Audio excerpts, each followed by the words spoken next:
Hello दोस्तों, पिछले video में हमने बहुत सारे अपक्रिया के बारे में अध्ययन किया था।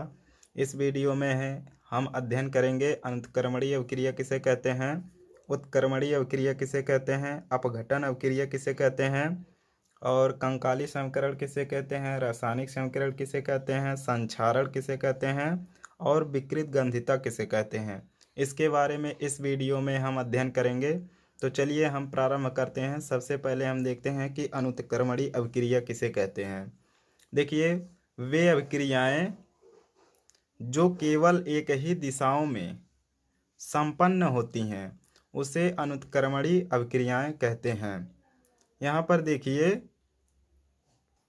जब भी दो तत्व आपस में क्रिया करेंगे तो केवल एक ही दिशाओं में संपन्न होती है। यहाँ पर देखिए, सोडियम और जल आपस में क्रिया करके देखिए सोडियम हाइड्रोक्साइड प्लस हाइड्रोजन का निर्माण किए हैं और यह केवल एक ही दिशाओं में संपन्न होती हैं। देखिए, उत्क्रमणीय अवक्रिया किसे कहते हैं। वह अवक्रिया जो समान परिस्थितियों में दोनों दिशाओं में चलती हैं उसे उत्क्रमणीय अवक्रिया कहते हैं। देखिए, उत्क्रमणीय अवक्रिया को इस चिन्ह द्वारा दर्शाते हैं। यहाँ पर उदाहरण देखिए, 3Fe जो फेरस है और जल आपस में क्रिया किया है तो फेरस ऑक्साइड प्लस हाइड्रोजन का निर्माण किया है। देखिए, फेरस और जल जब आपस में क्रिया करके फेरस ऑक्साइड और हाइड्रोजन बनाए हैं तो इधर से भी अभिक्रिया होगा, यह निर्माण होगा फेरस ऑक्साइड और हाइड्रोजन, इधर से भी अभिक्रिया होगा फेरस ऑक्साइड और हाइड्रोजन से। जब अभिक्रिया कराएंगे तो यहाँ फेरस और जल का निर्माण करेगा। इसी तरह देखिए, PCl जो 5 है यह टूटा है देखिए PCl3 और Cl2 में। देखिए, यह जब देखिए इधर से टूटा है, यहाँ पर PCl3 और Cl2 का निर्माण किया है। जब इसमें भी अब क्रिया होगा, PCl3 और Cl2 जब आपस में क्रिया करेंगे तो PCl5 का निर्माण करेंगे। इस तरह के अवक्रिया को उत्क्रमणीय अवक्रिया कहते हैं, जो समान परिस्थितियों में दोनों दिशाओं में अवक्रिया करती हैं तो ऐसे अवक्रिया को उत्क्रमणीय अवक्रिया कहते हैं। अनुत्क्रमणीय अवक्रिया में क्या होता था, केवल एक ही दिशाओं में अवक्रिया करता था। उस तरह के अवक्रिया को अनुत्क्रमणीय अवक्रिया कहते हैं जो एक ही दिशाओं में अवक्रिया करता है। यहाँ पर उत्क्रमणीय अवक्रिया में क्या है कि दोनों दिशाओं में अवक्रिया करते हैं। इस तरह के अवक्रिया को उत्क्रमणीय अवक्रिया कहते हैं। देखिए, अपघटन अवक्रिया किसे कहते हैं। वह अनुत्क्रमणीय अवक्रिया जिसमें किसी पदार्थ के अणु दो या दो से अधिक सरल अणुओं में विभाजित हो जाती हैं अपघटन अवक्रिया कहलाती हैं। यहाँ पर देखिए, विभाजित का मतलब होता है कि बिखर जाना अर्थात टूटना।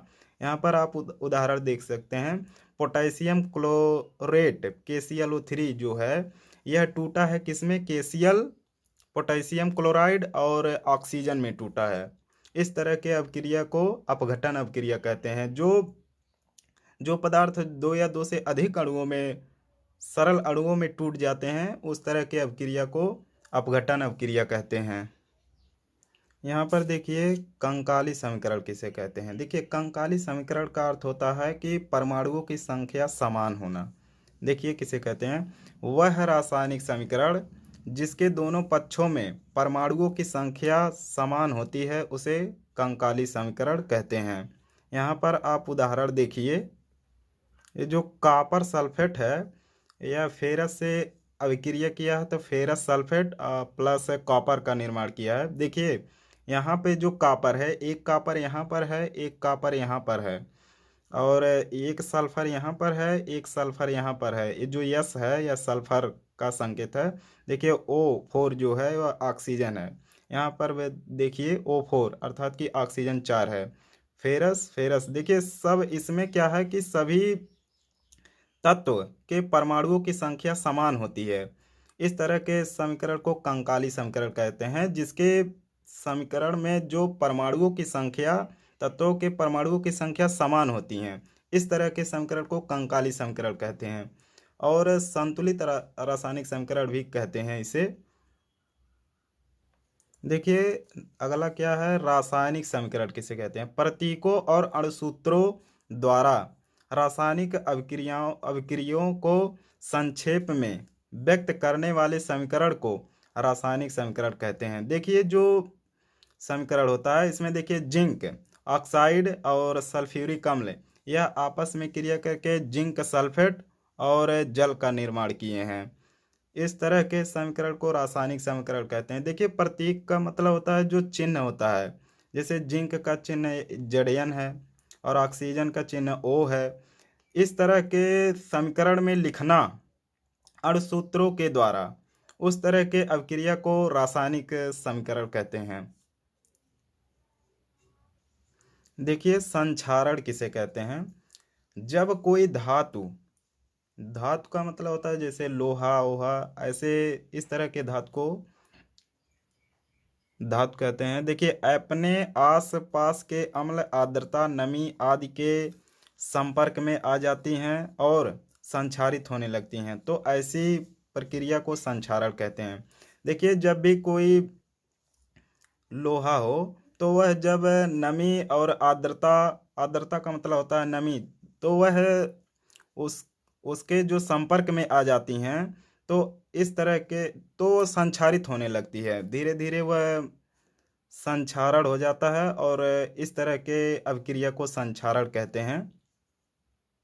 देखिए संक्षारण का अर्थ होता है एक तरह से मुरझा जाना, जैसे धातु कभी कभी नमी या अम्ल के संपर्क में आ जाती है तो वह संक्षारित होने लगती है, अर्थात कि वह मुरझा जाता है और मुरझा जाता है तो वह धीरे धीरे वह खराब हो जाता है। इस तरह के प्रक्रिया को संक्षारण कहते हैं। यहाँ पर देखिए विकृत गंधिता किसे कहते हैं? प्रत्येक खाद्य पदार्थ का मतलब होता है खाने वाला पदार्थ का एक विशिष्ट स्वाद तथा गंध होती है। इस विशेष स्वाद या गंध अथवा दोनों के खराब होने को विकृत गंधिता कहते हैं। देखिए जब भी कोई पदार्थ जो खाते पीते हैं उसमें कोई ना कोई स्वाद या गंध होती है, उसे ही विकृत गंधिता कहते हैं, चाहे वह खराब हो चाहे वह किसी भी तरह का हो। वो उसमें जो स्वाद है उसमें जो गंध है उसी को ही विकृत गंधिता कहते हैं। Thank you. जय हिंद जय भारत।